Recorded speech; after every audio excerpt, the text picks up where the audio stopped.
Assalamualaikum warahmatullahi wabarakatuh. Selamat pagi anak-anak. Apa kabar kalian semua? Semoga kalian dalam keadaan sehat, cermat, dan juga semangat dalam mengikuti pembelajaran daring nih. Nah, selamat berjumpa lagi di channel YouTube Ibu, yaitu siapa?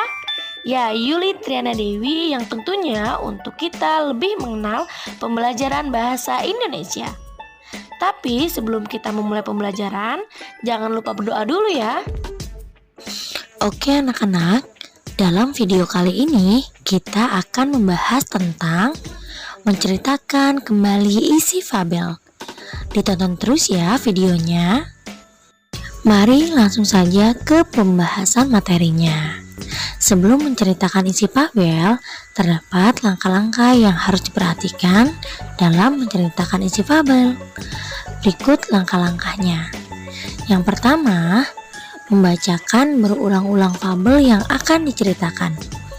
Langkah yang kedua, mencatat nama tokoh, watak tokoh, latar, dan amanat yang terdapat dalam cerita fabel.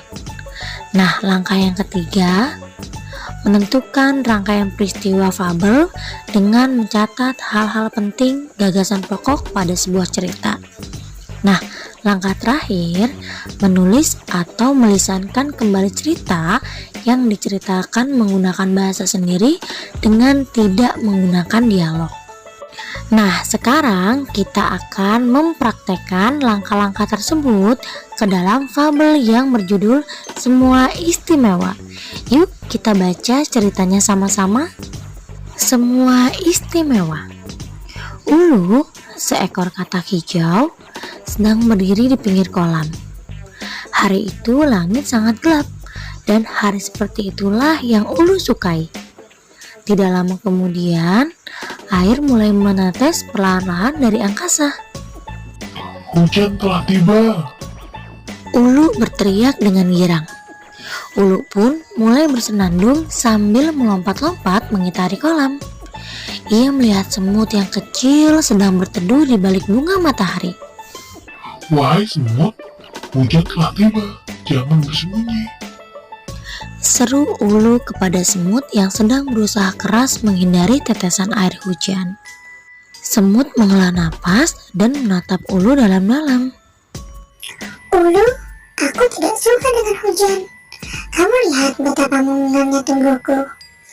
Air hujan akan menyeret dan menenggelamkanku ke kolam. Aku tidak bisa berenang sepertimu, makanya aku berteduh. Sahut si semut. Makanya semut, kau harus berlatih berenang. Aku sejak lupa brudu sudah bisa berenang. Masa kau tidak bisa? Berenang itu sangat mudah. Julurkan saja kakimu. Ulu menjulurkan kakinya.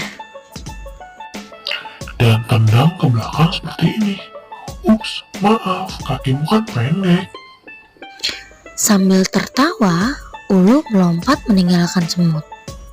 Semut hanya bisa menatap Ulu dengan kesal. Semut tidak dapat berenang karena ia berjalan. Ulu kembali berseru. Hujan telah tiba, hujan telah tiba. Oh, hai ikan. Aku sangat suka dengan hujan. Bagaimana denganmu? Ulu berhenti di pinggir kolam dan berbicara kepada ikan yang sedang berenang di kolam. Ikan mendongakkan kepalanya ke atas dan berbicara kepada Ulu. Aku tidak dapat merasakan hujan, Ulu. Lihatlah, aku tinggal bersama air. Bagaimana caranya aku dapat menikmati hujan seperti kamu, Ulu? Ikan pun kembali berputar-putar di dalam kolam. Hah, sedih sekali hidupku ikan. Seandainya kamu seperti aku, dapat hidup di dalam dua dunia, darat dan air, mungkin kamu dapat merasakan kebahagiaan ini. Nikmati saja air kolammu, sebab kamu tidak akan dapat pernah merasakan rintiknya hujan di badanmu. Apa yang Ulu katakan sangat menusuk hati ikan. Ikan menatap ke arah tubuhnya yang bersisik, lalu menatap ke arah tubuh licin Ulu. Ikan yang bersedih hati pun berenang meninggalkan Ulu ke sisi kolam yang lain. Ulu pun kembali melompat-lompat di sekitar kolam dan kembali bersenandung.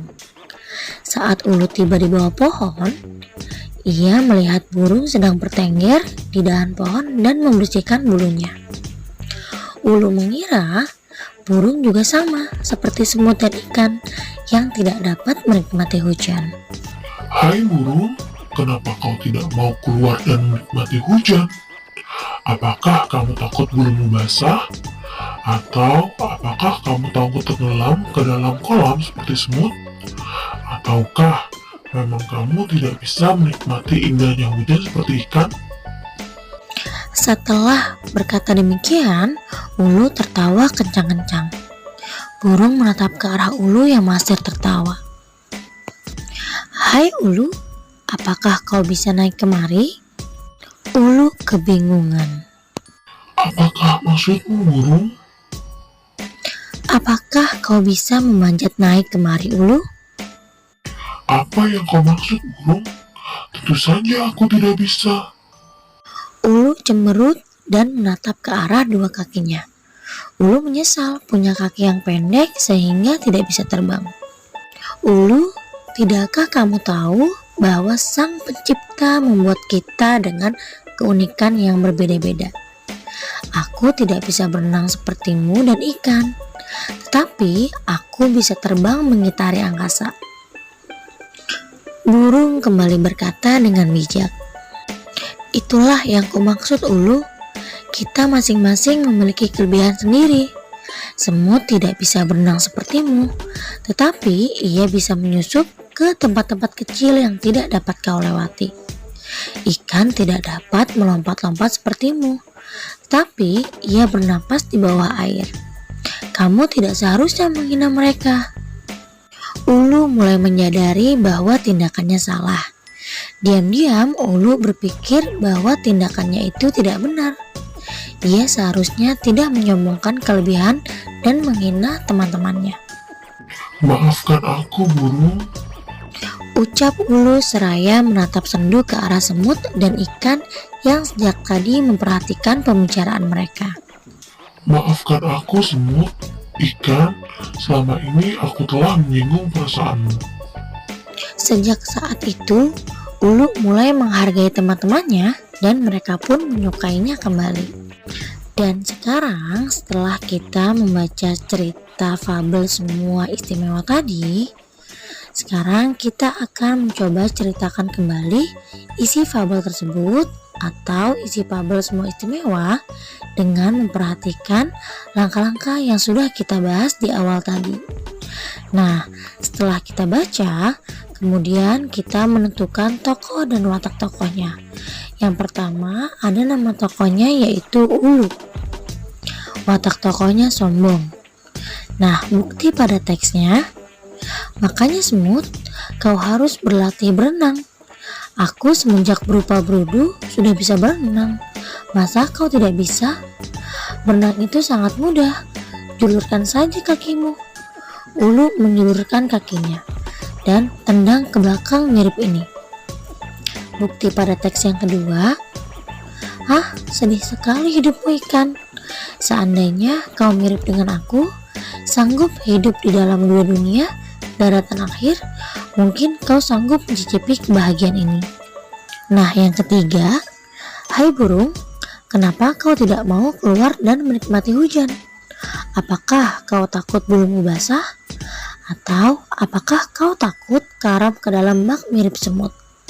Nah, tokoh yang kedua yaitu ada semut. Watak tokohnya baik dan ramah. Nah, bukti pada teksnya, Ulu, saya tidak suka dengan hujan. Kamu lihat betapa mungilnya tubuhku. Air hujan akan menyeret dan menenggelamkanku ke kolam. Aku tidak bisa berenang sepertimu, makanya saya berteduh, sahut semut. Nah, anak-anak, itu watak tokoh pada semut dan bukti pada teksnya yang membuktikan bahwa semut ini mempunyai sifat atau watak baik dan ramah. Nah, tokoh selanjutnya yaitu ada ikan. Ikan ini wataknya ramah dan rendah hati. Bukti pada teksnya, aku tidak sanggup mencicipi hujan Ulu. Lihatlah, saya tinggal bersama air. Bagaimana caranya saya sanggup menikmati hujan mirip kau, Ulu? Tokoh yang terakhir yaitu ada burung. Burung ini berwatak bijaksana ya. Bukti pada teksnya, Ulu, tidakkah kau tahu bahwa Sang Pencipta membuat kita dengan keunikan yang berbeda-beda? Aku tidak bisa berenang sepertimu dan ikan, tapi saya bisa terbang mengitari angkasa. Burung kembali berkata dengan bijak. Itulah yang kau maksud, Ulu. Kita masing-masing mempunyai kelebihan sendiri. Semut tidak bisa berenang sepertimu, tapi ia bisa menyusup ke tempat-tempat kecil yang kau tak sanggup melewatinya. Ikan tidak sanggup melompat-lompat sepertimu, tapi ia bernapas di bawah air. Kamu tidak seharusnya menghina mereka. Nah, anak-anak, apa sih latar fabel di atas? Nah, latar tempatnya ada di pinggir kolam. Sedangkan latar waktunya suatu hari atau pada saat sangat langit mendung dan mulai hujan. Lalu latar suasananya mengharukan, yaitu pada saat Ulu meminta maaf dan menyadari bahwa tindakannya salah kepada teman-temannya. Pesan apa yang ingin disampaikan oleh pengarang melalui fabel di atas? Nah, setiap manusia itu mempunyai kekurangan dan kelebihannya sendiri. Maka dari itu, jangan pernah menghina sesama ciptaan Tuhan. Bersikap baiklah dan saling menghargai agar hidup lebih tenang. Nah, selanjutnya kita akan menentukan rangkaian peristiwa dari fabel Semua Istimewa. Nah, kalian bisa perhatikan ya dan baca dengan teliti.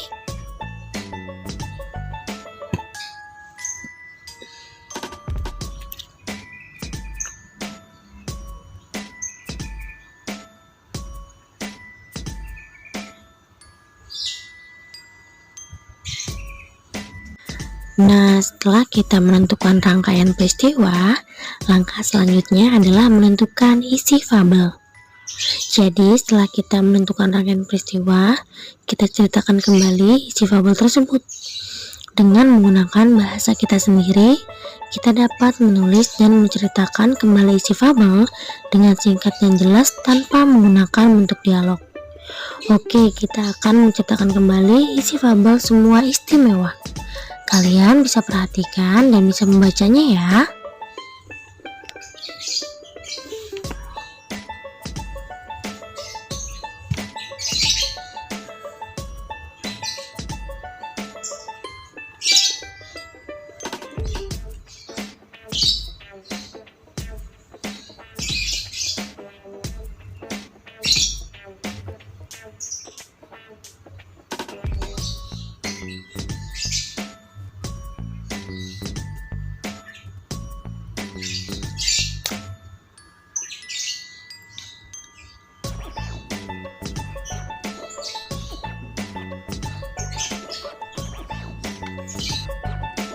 Oke anak-anak, sampai sini dulu pembahasan dari Ibu. Semoga ilmu yang Ibu berikan dapat bermanfaat untuk kalian.